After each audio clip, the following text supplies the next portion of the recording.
Salut à tous et bienvenue sur la chaîne Le Réseau de Saint-Michel pour cette nouvelle vidéo. J'espère que vous allez bien, j'espère que vous vous portez bien. On se retrouve aujourd'hui pour une vidéo en tuto, toujours sur l'impression 3D, la partie 2.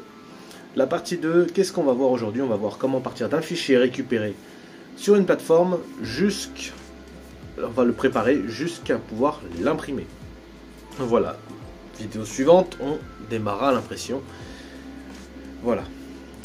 Alors, on va parler des fichiers. Les fichiers, soit vous les créez vous-même, donc avec SketchUp ou d'autres logiciels qui sont payants ou gratuits, sont plus durs à trouver gratuits, ou des IA qui peuvent même vous générer des modèles 3D.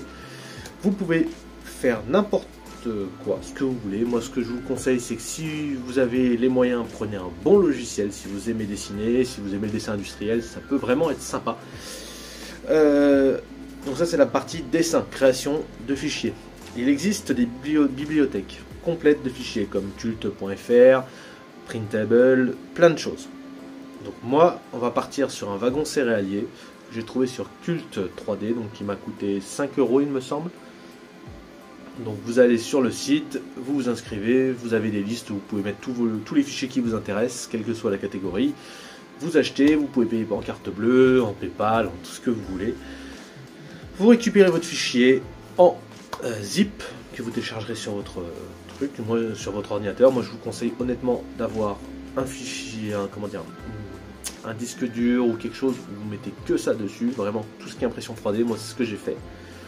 Donc une fois que c'est fait, votre fichier, donc il faut qu'il soit en STL ou en objet, vous l'ouvrez, vous ouvrez le slicer. Le slicer, il y en a plein de logiciels qui existent. Celui qui est gratuit, qui marche vraiment pas mal, c'est Sheet2Box. Moi personnellement, j'utilise celui-ci.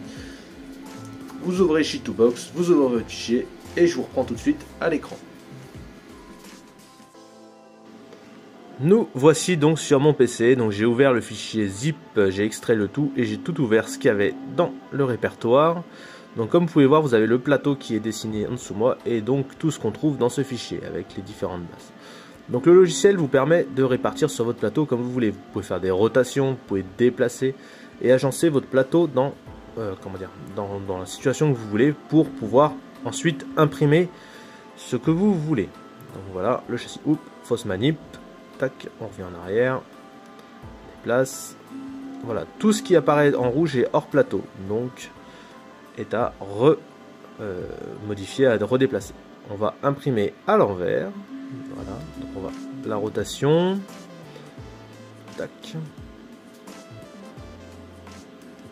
la passerelle, rebelote, on repart, on va la mettre au bord du plateau, les points d'accroche. On va l'incliner à 45 degrés pour avoir un meilleur supportage. Ça, on va voir ça juste après. Le bogie, on va le mettre là. Pareil, on va l'imprimer, on va l'incliner à 45 degrés pour qu'il tienne un peu moins de place et qu'on soit sûr que l'impression soit bonne.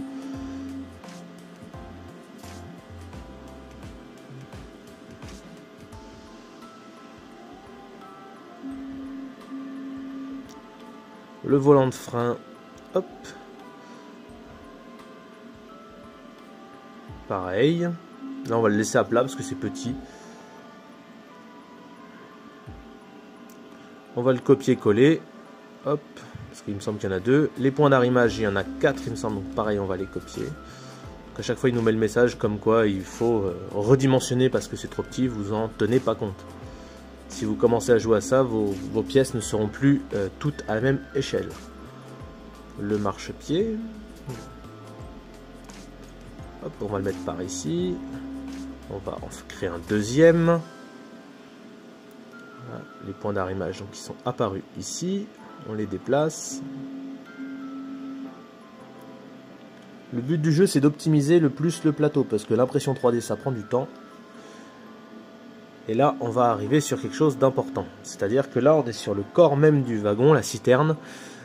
Et avec ce petit outil, on va voir qu'en fait, elle est pleine. Donc ça a que de la résine. Donc déjà, c'est lourd, mais surtout, ça va vous coûter cher. Donc on va être obligé de la mettre à l'envers. Voilà. À 180 degrés. Voilà. On va la rendre creuse. Donc déjà, on va commencer par la trémie, comme ça au moins c'est fait, on ne l'a plus dans les papates. Hop.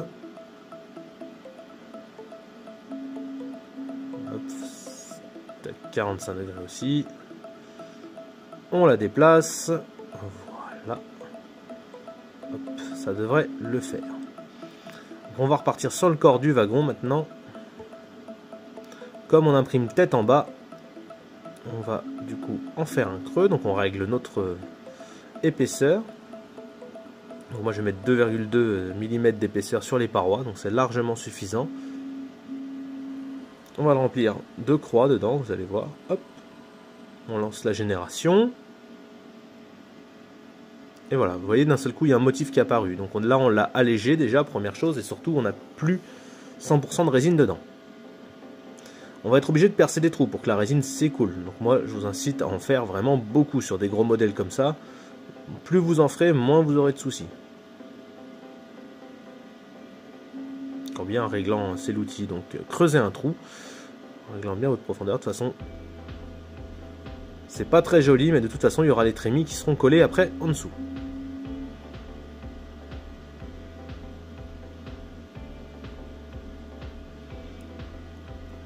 Voilà, c'en est plutôt pas mal. Le bogie, on va le dupliquer aussi, parce que si j'oublie de dupliquer, on va avoir un petit problème. Hop, il est apparu là. On va légèrement le déplacer. Voilà, on encoche tout. On va dans les supports. Lui, il va créer ce qu'on appelle les skates, qui sont en dessous pour protéger le plateau, pour coller en fait la couche d'adhérence entre le plateau, le support et les pièces.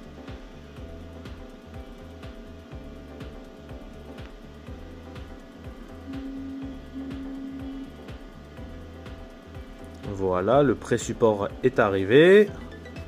Alors ce que vous voyez en rouge, ça dépasse légèrement du plateau, mais comme c'est les bords, les supports, ça ne compte pas.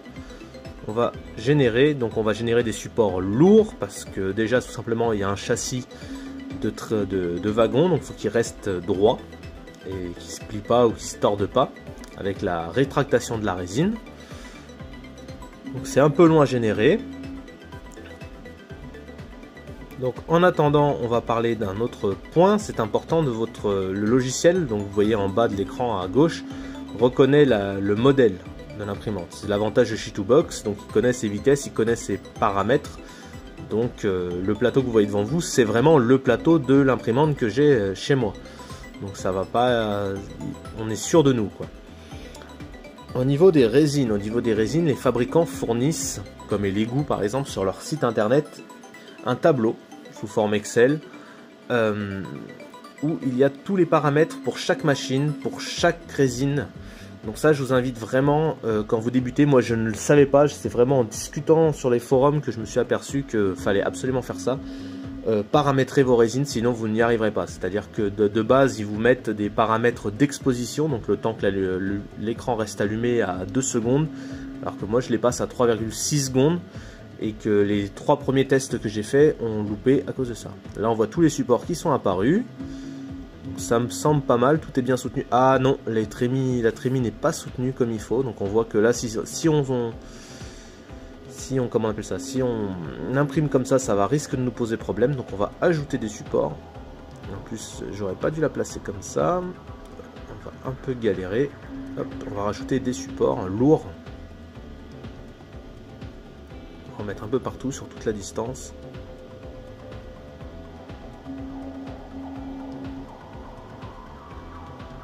Jusqu'en haut, histoire que de toute façon tout le logiciel génère automatiquement des grilles entre chaque, des liaisons. Donc c'est vraiment très très facile d'en rajouter. Même quand vous en enlevez, si vous êtes sur certaines pièces, vous êtes obligé de les enlever parce que sinon ça vous casse entre les mains.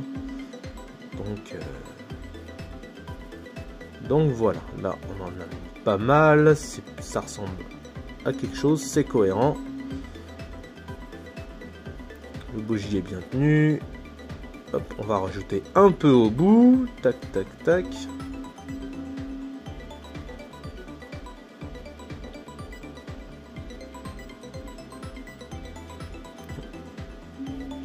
Voilà, là on est vraiment pas mal. Moi ça me va comme ça. Une fois que ça c'est bon, ouais, vous voyez, tout le châssis est bien tenu, bien supporté. C'est ça le plus important, faut pas qu'il vrille ou qu'il se plie. Ah, on va rajouter ouais, l'échelle. L'échelle elle est toute seule. J'ai peur qu'elle ait des problèmes d'impression. Soit qu'elle s'effondre à l'impression, soit qu'elle prenne mal. Donc on va rajouter quelques supports. Donc voilà. Encore un petit. Allez, un petit. Non, peut-être. Allez, c'est bon. Parfait. Voilà. Donc maintenant que notre plateau est prêt, on va rechanger de catégorie. On va repartir dans les objets. Hop. Et on va trancher. Tac, tac, tac, tac, tac. Donc là, on voit bien le projet, la résine, tout ça, des paramètres de résine. Donc la tranche, c'est vraiment la partie où, du coup, le projet va être capable d'être pris en charge par la machine. Voilà, donc on voit couche par couche. Et comme ça nous permet aussi de vérifier que tout est supporté comme il faut. Toutes nos pièces sur le plateau apparaissent bien. On descend. Le logiciel nous donne le volume à imprimer, le volume total, voilà les paramètres d'exposition de la couche de base, la durée d'exposition, donc on va la baisser à 3,6 secondes, le retrait, tout ça généralement, moi je prends un peu plus lent que ce qu'il préconise, pour qu'on trouve, et là on retrouve le coût de l'impression, électricité et résine comprise, donc on est à 1,70, 2,70 exactement, donc c'est pas énorme, avec 122 grammes de matière. Donc le wagon, une fois complet, fera un peu moins de 100 grammes. Donc on lui mettra du lest. Voilà, donc là on sauvegarde, on exporte son projet sur sa clé USB. Et une fois que c'est fait, on pourra imprimer notre fichier. Voilà.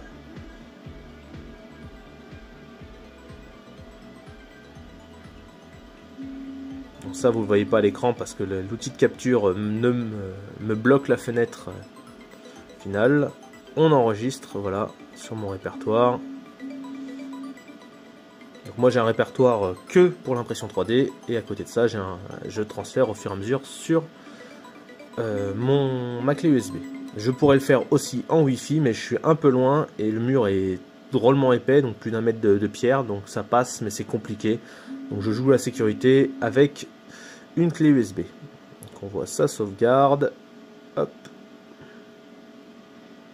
Et voilà.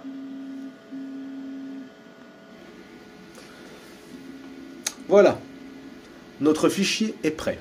Notre fichier est maintenant mis dans une clé USB. La clé USB est sur la bécane. Et on se retrouvera pour la prochaine vidéo où on imprimera ce wagon. On verra ce que ça donne. Sur ce, portez-vous bien. À très vite. Merci encore à tous. Ciao, ciao.